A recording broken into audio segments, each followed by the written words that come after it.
وَكَأَيٍّ مِّن دَابَّةٍ لَا تَحْمِلُ رِزْقَهَا، اور کتنے ہی چوپائے ہیں زمین میں تم دیکھتے ہو وہ اپنا رزق اٹھائے تو نہیں پھرتے۔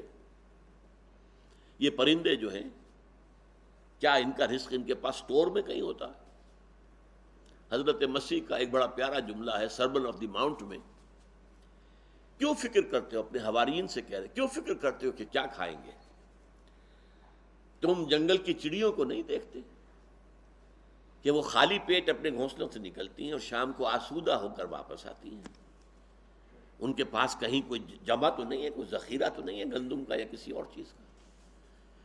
تو جو آسمان کے پرندوں کو کھانے کو دیتا ہے، کیا وہ تمہیں نہیں دے گا؟ یہ خوبصورت انداز۔ کیوں فکر کرتے ہو کیا پہنو گے؟ جنگل کی سوسن کو نہیں دیکھتے کہ جس قدر شاندار لباس اللہ نے اسے دیا ہے، رنگین۔ سلیمان بھی اپنی ساری شان و شوکت کے باوجود ویسا ملبس نہ تھا، ویسا لباس اس کے پاس بھی نہیں تھا۔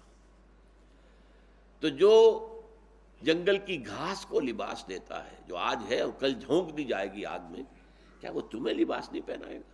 یہ ہے توکل اللہ کی ذات پر۔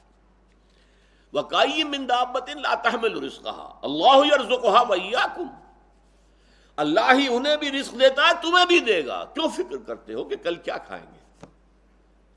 آج جس نے تمہیں رزق دیا وہ کل بھی دے گا۔